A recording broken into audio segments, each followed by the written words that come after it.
Ginger Stocky with Aaron Cluley and Jay Williams. Three wonderful friends who are all in very different stages of life and know the importance of having honest, loving women around you. When we need a little extra help, we call up Miss Joyce and we ask her.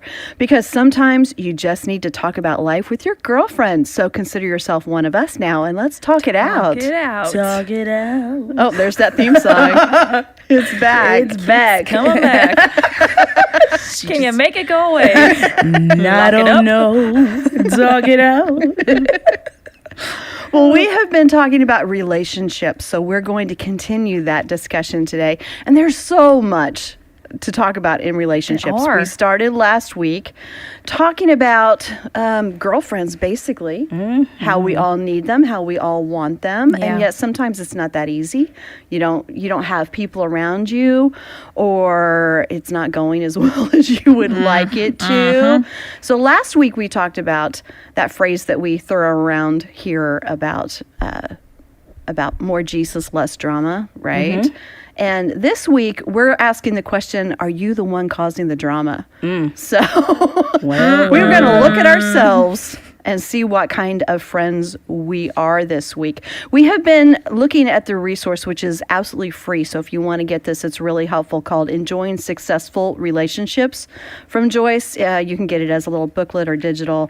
You can find it at joycemeyer.org/talkitout. And it's really good. So that's what we're continuing to talk about today. Yeah, it's a really helpful little booklet too. I've been reading through it and I'm like, oh, these little nuggets are so good. So make sure you download it because it's fun. It actually does like what we're talking about today with checking out how we are as friends. It's going to be fun. Yeah. It's going to be, sometimes it's a little difficult to think of yourself as like, the reason why a friendship doesn't work out, because you always want to point the finger at someone else. But that's so true. It's like, it's their fault. Why do I have to look at me? Why can't I just blame everybody else? Let's talk about you again. I'm way more comfortable with that. You tore up our friendship, not me. Yeah. And we also have a guest with us today who we're excited for you to meet, because we told you a long time ago, back in season 1, that we really are 4 friends. Yes. Not just 3 friends. Yeah. And one of our friends, Megan, moved away not long ago. Yeah. And abandoned us. We missed She her. left us. Exactly. So single girls, be listening, because Megan is our single friend and she's going to have a lot to say about this. She's going to have so much wisdom to shed and story. I heard she had a good story to tell us too. Yeah, because we're going to transition from just friendships into men and dating, and next time we'll talk about marriage. So yeah, good stuff.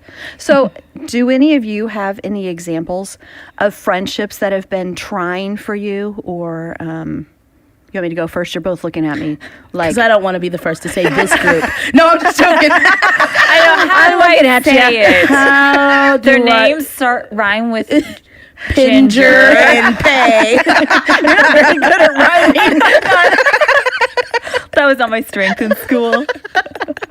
With the rhyme. Yeah, you go first this time. Well, I used to have this friend that I would put in air quotes. Oh my God. I Every had time you this said friend, you put it... She would say the nicest things, but always follow them up with a but.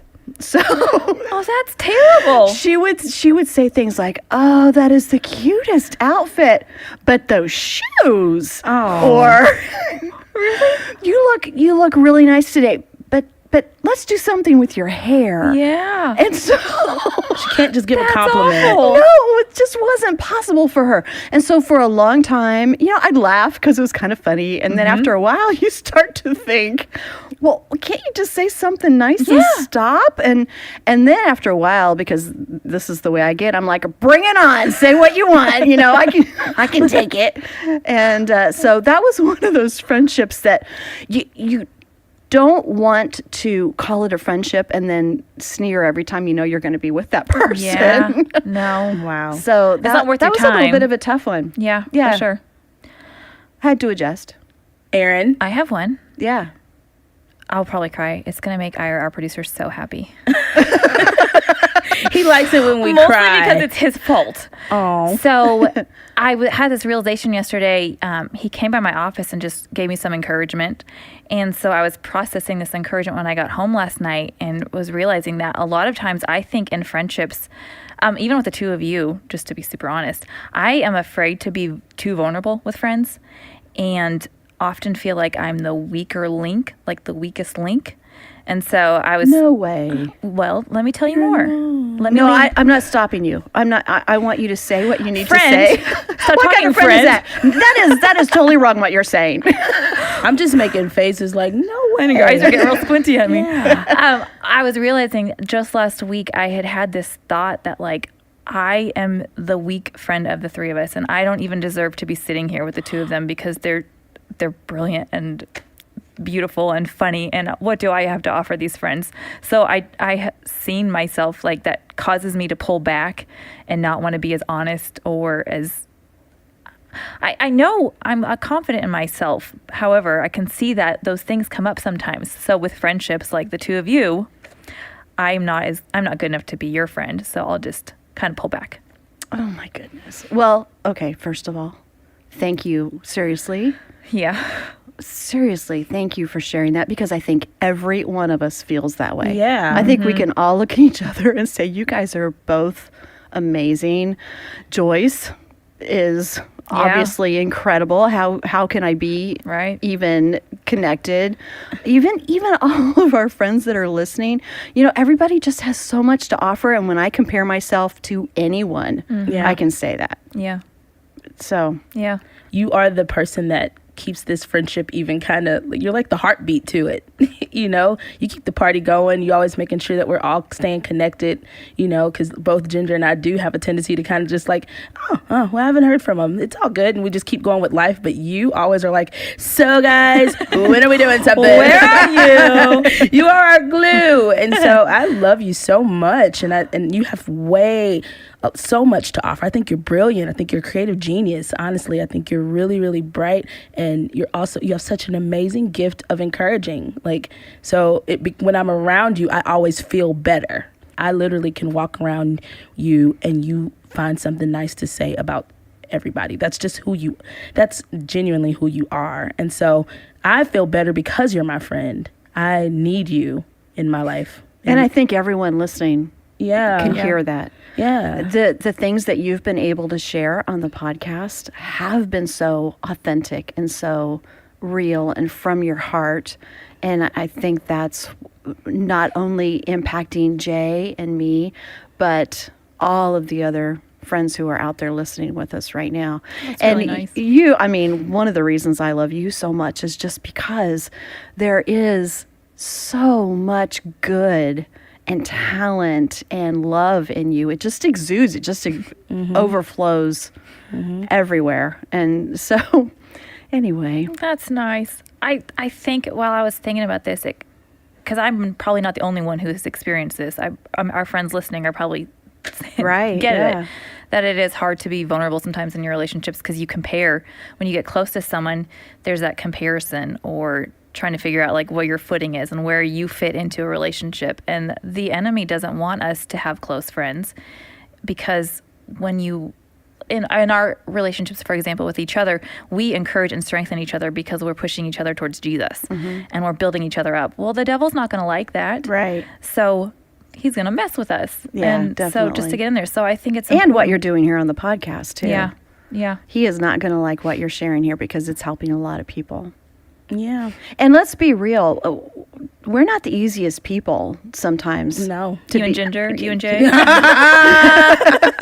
I know I'm not. We're kind of strong women, and you are too, Erin. And so for all of us to be in this together, I think it's just a God thing. It's just kind of nothing short of a miracle. Exactly. Yeah. Exactly. And I've had people that ask, like, how are y'all so vulnerable on this podcast? Yeah.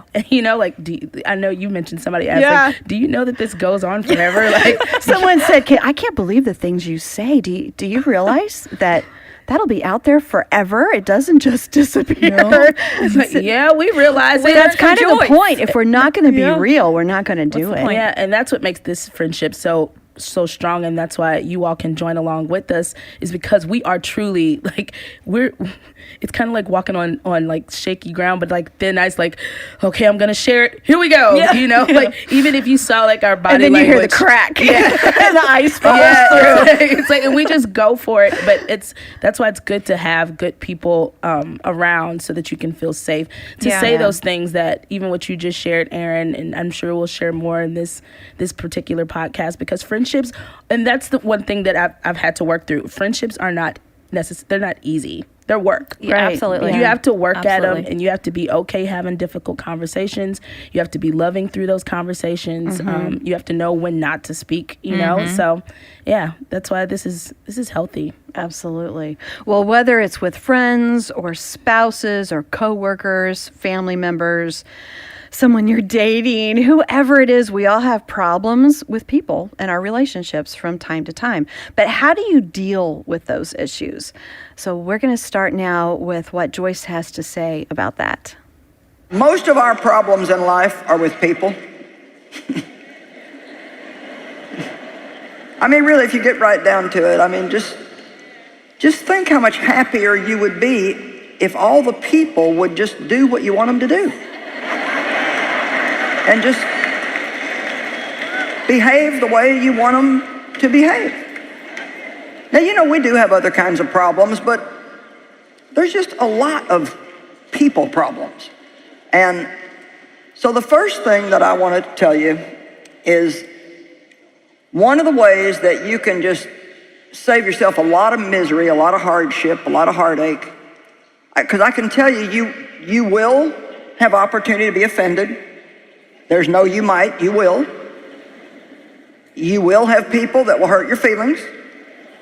You will have people that will say and do things, and you just might think, what in the world is your problem?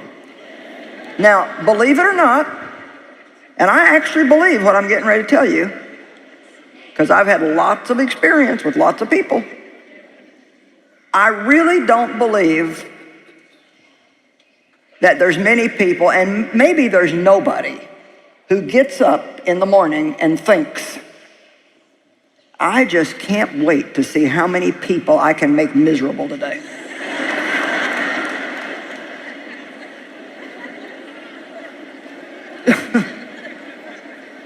I mean, I just don't think that people do that.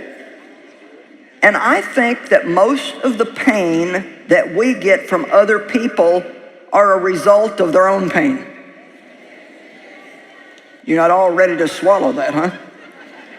Sounds to me, Joyce, like you're getting ready to ask me to feel sorry for him. Well, no. But my father hurt me so bad, and he hurt my mom so bad, and my brother, and thank God, through his grace, I was able to recover and still have a decent life. But my mom never had a decent life. My brother ended up committing suicide, and it's just, he just hurt so many people so bad. But you know what? He was a hurting man. He was a miserable, hurting man. And when you're miserable yourself inside, it's going to come out somewhere. And it's going to come out on somebody. Now, that doesn't mean that it's okay for people to do that. It doesn't mean that we just let them abuse us and don't confront them or take up for ourselves. That's really, to be honest, that's not even what forgiveness is. It's just not. But one thing that we are commanded to do in the Bible, it's not a suggestion. Come on, the things that Jesus said are not suggestions.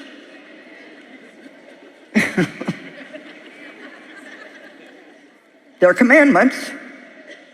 And not all of them are things that will keep us out of heaven if we don't obey them, because we're saved by grace through faith. But the things that God tells us to do, every single one of them are something for our benefit. Come on now. Every single thing that God tells us to do, he's not trying to make it hard on us. He's not trying to give us impossible things to do.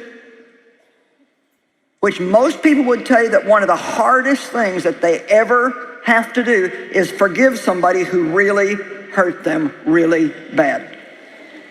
Amen? And we just think it's not fair, and how could God ask us to do that, and on and on and on. But he's really trying to help us by doing that. And so, since we have all these people in the world, and we've already established that they're not all going to be nice to us, and then we see that there's a command that we have to love them. Now, I wish that the Bible said, love the people that are lovable. But it doesn't. We have to somehow learn how to love people that are very difficult to love. I love what she said. I wish the Bible said love the lovable. I know. Isn't there a version that says that? I wish it was. The New Standard J version, yes, that's what it would say. Yes. I'm really good at loving easy people. I rock at that. Yeah. It's the ones that aren't so easy that cause a little difficulty for me. Well, that line that she said that of course we've heard from her many, many times, but it's so important to remember is that usually you're hurt because of the hurt in someone else. Right. Yeah. That's where it comes out. Yeah. And I've had a relationship in my life that I have really seen turn around through remembering that, because it's been hard, and the things that are said or the things that are done, and they hurt you. You know, they kind of cut to your core, and then you begin to think about the motive, because I think motives are so much more important than what actually happens. Sure. Sometimes the motive, if it's not specifically to hurt, if I can get to that point that I realize that and let go of that hurt, and that forgive thing that Joyce is talking about is really important. But I've had a relationship like that for years and years and years, and it hasn't changed. And I prayed and prayed, and it hasn't changed. But I had to change. Yeah. My shifting my perspective of our relationship and not being offended, telling myself, I'm going to be unoffendable. I'm going to be unoffendable. Yeah. And I'm not going to pass it along to someone else either, you know? Yeah. Those two things have really helped our relationships. It's much stronger. It's amazing how when you can shift your mindset, Yeah. it is what it is. Yeah, right. But then it doesn't affect you so much. It won't destroy your day because Yeah. your perspective's That's different. the key. Yeah. Is how am I going to respond? I can't change how they're going to act. Yeah. And that's what's helped me establish relationships now. I had to do this recently where a friend was just like, she's like, I don't trust you. And it was just based off of just false stuff that wasn't really me. And I knew at that moment, because my flesh wanted to say like, but that's not true. That's not that. I didn't. And then the Spirit just calmed me down and was just like, it's okay. Yeah. It's not your job to change her mind about you. Oh, that's important. Like, yeah. He's just like, it's not. And then finally at the end of the conversation, I just said, you know what?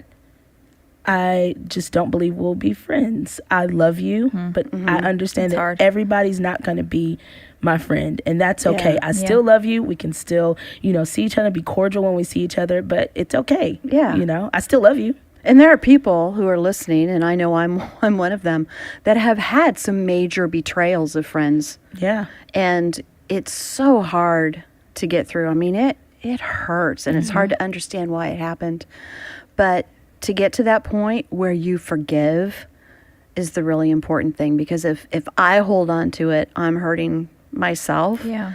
If I can forgive and do what you said, Jay, I understand that we're not going to be friends at this point, but I'm not going to hold this as bitterness. I'm not going to hold this against you, and see what God does with it from there. Yeah, and it's still something I'm working through, because I literally have to keep saying, like, if Jesus can say, forgive them for they know not what they do, forgive them for they know not what they do. Like, if he can do that, I can do that. I have a hard time saying goodbye to relationships just because as you grow in life, you can't keep all the friends you've ever had. It's just you grow apart, and there's a lot. It's too much. It's too many things. But like the guilt of letting go of one, like saying I couldn't make that one work any longer, makes me almost feel like I failed because I couldn't keep them all my little fishy little friends chickens together. Yeah, Fishy friends. my fishy friends. Your fishy friends. Like not what we're I all meant. little guppies in your bowl of life. I I give you all of my pot, my friend pot. It is hard. It's hard to keep up with friends, and it's interesting when you move or when you have major life transitions, what relationships you stay close to and what ones you don't. It is not always what you think. No, it's not. No, and it's hard to know how to navigate that. Yeah. So you take on a little guilt with that sometimes? I do. Is it because you feel like you're responsible for everyone's friendship? I do, but yet I'm not really good at like long distance friendships, for example, because I don't want to talk on the phone and it's just so much work. However, I do feel responsible, and if it doesn't work, then I failed that situation. Yeah. I had a friend when I moved away from Ohio to Missouri to work with the ministry. I had a really good friend, and she said, "I'm just going to be honest with you. I am not good at staying in touch. So I've loved being your friend, but we're probably not going to be friends anymore." But did that relieve some pressure off of you? It did. She's absolutely right. It's like, cool. That's what we'll do. But she was a good friend, but she understood the way, that she responds to people. And I respected that. Yeah. And I know if I needed her or she needed me, we'd be good, but I haven't talked to her in years. And are you okay with it? Well, yeah. I'm sure she's great. Yeah, because I still love her. Yeah. Yeah. It's just really interesting. I think I'm fine. Let us know. Well, I can't even imagine some of the hard things that people go through with friendships and how much it hurts them. And then they build up walls and other people can't get in to be friends, So that big question that we were talking about earlier is looking at yourself and asking those questions instead of what other people do to you. Yeah. It's those questions of, am I a good friend? Do we ever stop and look at ourselves for the source of the problem? Joyce is going to encourage us to do that in her special way. Okay, so now I got a question to put out to you. Because God's asking me this, so I'll just share with you. Are the people that you're having a hard time loving, are they really that bad? Or are you just maybe a little too picky?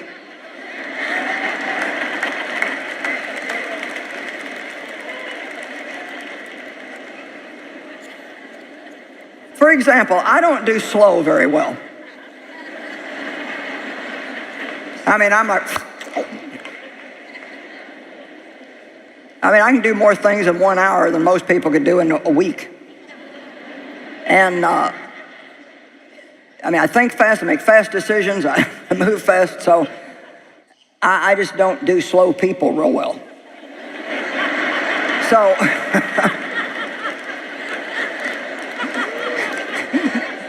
never mind, they're, usually not a lot nicer than me. But anyway, the point is so I'm just giving you that as an example, is that, I can get impatient. And it's not, I got some self-control now. I don't just rail all over everybody, but inside I'm like, how many in the building have at least learned to keep it inside? But see, I'm wanting to get to the point where it's not there. I don't want to have to swallow it down. I just don't want it to be there.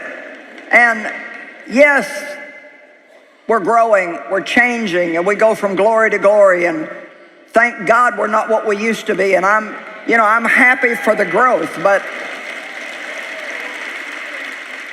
so really I have to ask myself, well, is there something wrong with them because they're moving slower? Come on now. Or is there something wrong with me that I'm moving a little too fast? Now, I know another somebody. This is not me, but another somebody. And they don't do well with trying to teach people things. Well, you saw me do it. Why didn't you get it? Well, I told you once. How many times I got to tell you? Well, I told you what to do and you still did it wrong. And so this person is just not a very good teacher because Now here it comes. They expect everybody to learn as fast as they do. But everybody don't. And the thing we got to realize is if you have a quick brain, it's because God gave it to you. It's not because you're better than or smarter than or above. You got it as a gift from God, and he gave it to you for a purpose, but the purpose was not to look down on other people who aren't like you. Jay, I think you brought this up before, that you've wanted your friends before to be more like you. Yeah, that was a realization that I had before, was just I was upset with people because they weren't like me. Mm-hmm. And I didn't know that initially, but I then, after reflecting, after the friendship was over, it was kind of like, well, what didn't I like about it? It's like, well, they weren't as thoughtful as me, like I was always the one planning the parties or like planning the get-togethers. And even it took a lot for me to actually want to be around people because I'm really introverted. I really don't like a bunch of people. Like I like to like kind of be by myself. Yeah. And so I would always go outside of myself to like plan things and to do things for these people, and then they wouldn't do it back, and I'm like, and I even got out of my box for this, like and it was just years and years of that disappointment, and I'm like, well, that's why I felt like I'm better off just by myself, because then I won't be disappointed that people can't be as awesome of a friend as me. Yeah. Because it's true. I'm great. She's right. True. She's right. You are awesome. Yeah, not that awesome though. It's really a good point. We do want people to respond the way that we would. That's how we understand life. Yeah. Mm-hmm. So we want them to act the way we would act, or we'd want them to act. Mm-hmm. And we're all so very different. It's true. When you get married, you talk about like how your differences work together. You talk about the 5 love languages for your spouse and all that, but you rarely talk about that in your friendships. Mm-hmm. And so it's the same kind of thing. Yeah. Like you need different things than I need, but I can't just do what works for me for you. That's not the way friends work. Well, and talking about everybody being different and not wanting the same thing, we told you earlier about our friend Megan.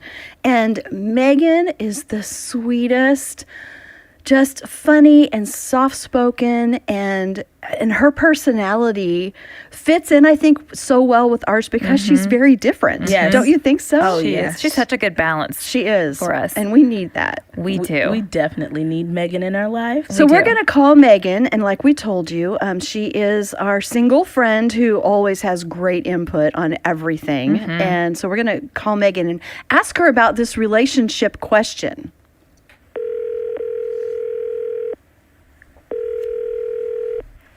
Hello. Hello. Hi, is this our friend Megan?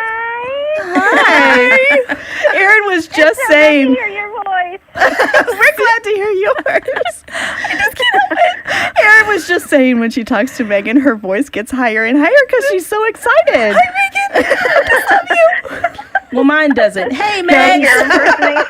Hey, Megan. What's up? What's up?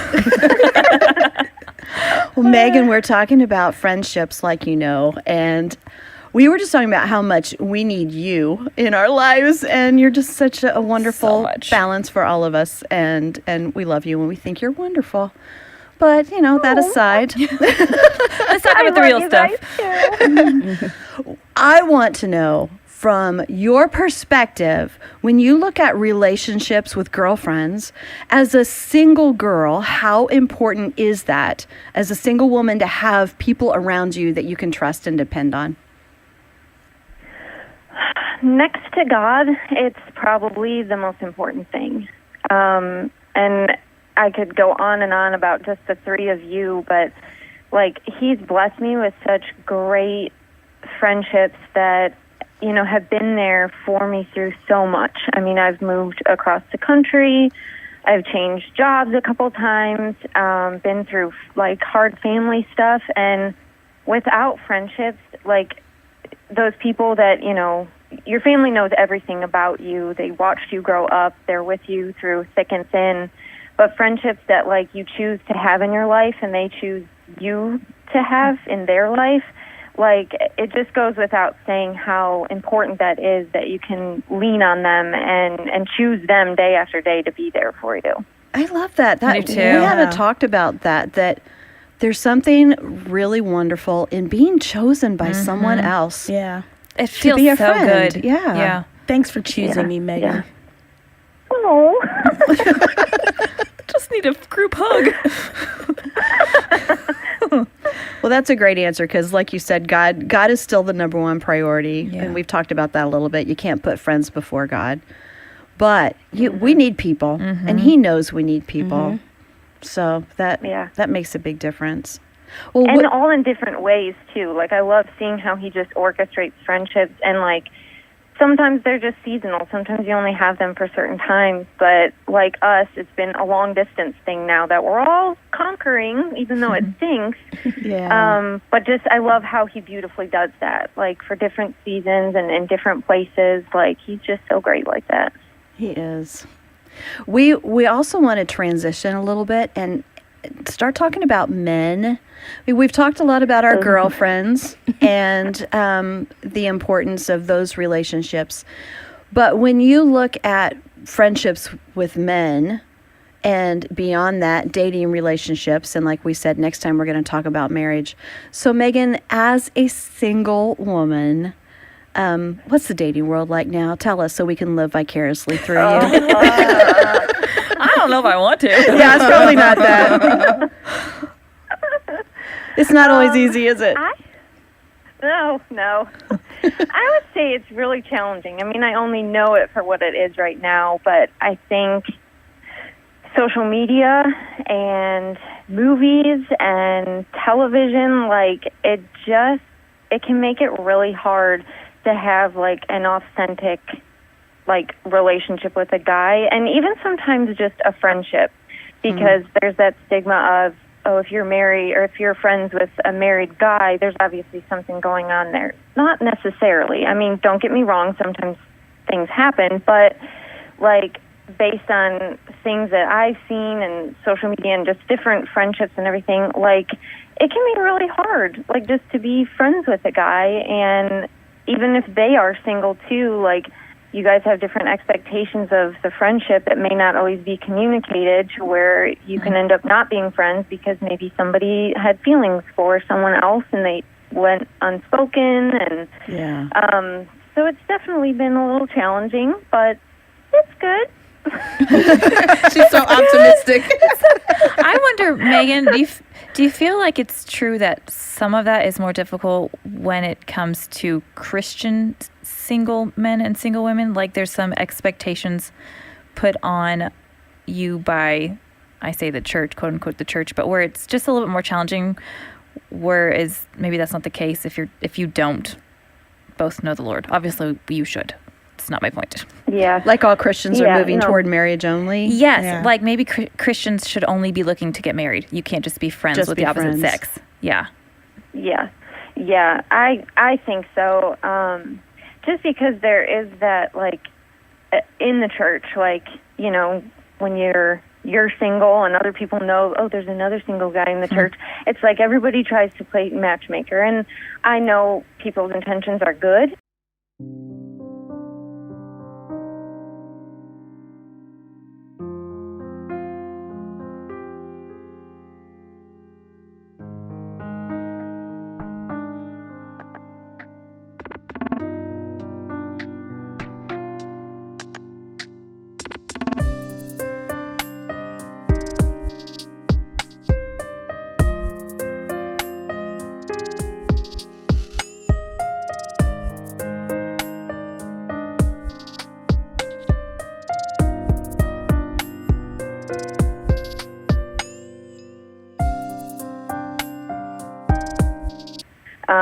They get excited about love, and they know two single people, and they want to piece them together. And you're the only two in the world. But it is. That's kind of like that whole pursuit too, of like almost guys just don't know how to pursue or just be friends with a girl first. It's if I'm going to talk to this girl and I know she's single, I have to pursue her. And what does that look like? And what are her expectations and everything? So I think within the church, definitely it can be more challenging than just in the world. Yeah. How's that pressure kind of build up for you? Well, I know that you've had experiences where maybe you thought a relationship was going well and then it didn't, or other people put pressure on you. Does that release valve ever just kind of go off and you lose it? I don't know if I've shared this with many people at all. I've been talking to a guy, kind of like on and off dating, just getting to know each other. We've gone out a couple times, and my mom and my aunt were coming to visit, and he knew that they were coming. And this was like at a point in my life where I was just super insecure and kind of like that. I put all my eggs in one basket. I was just expecting things to work out with this guy because I'd heard good things about him. And that weekend came, and I didn't hear from him at all. And that wasn't like new to me, that it was kind of like that. Like I'd hear from him, we'd go out on a date, wouldn't hear from him for a while.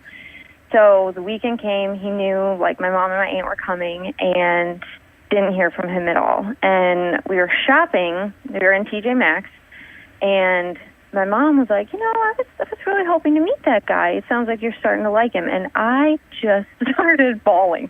Like we're in the main aisle, and I just lost it. And like you guys know me, I do not like attention on me, and I am also not a quiet crier. So I'm like hands in the face, like crying. And my aunt turns around and she's like, "What did you say?" And so they both are like, "What's wrong?" And I said something along the lines of like, why is it that no guy wants me? Or what is it about me that like no guy will commit to? And it was a turning point for me because like my mom got tears in her eyes, and just the look on her face, she later told me like it broke her heart to think that I was like in such a deep place that I thought there was something wrong with me. And when she told me that, I was like, well, what else would it be? Like, why, I've had all these guys, like, talk to me. I've gone out on dates, and, like, nothing has happened.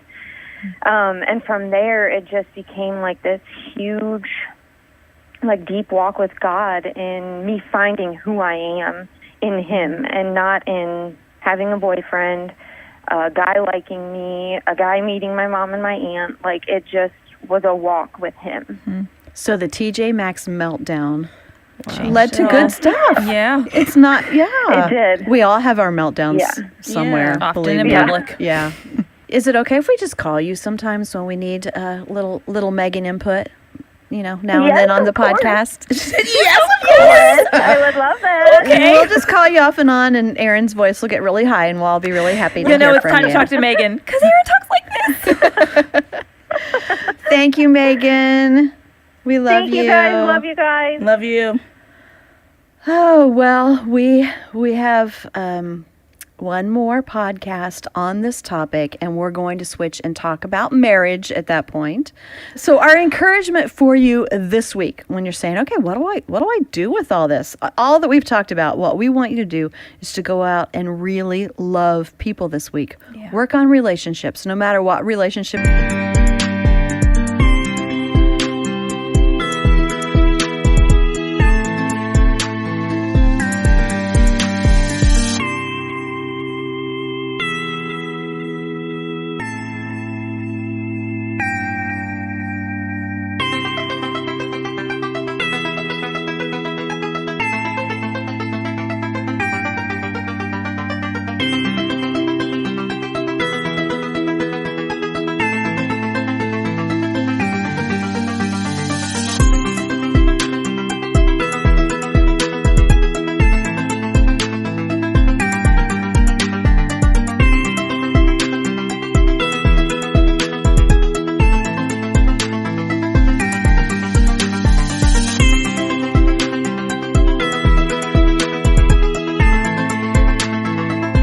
It is family friends, just love people.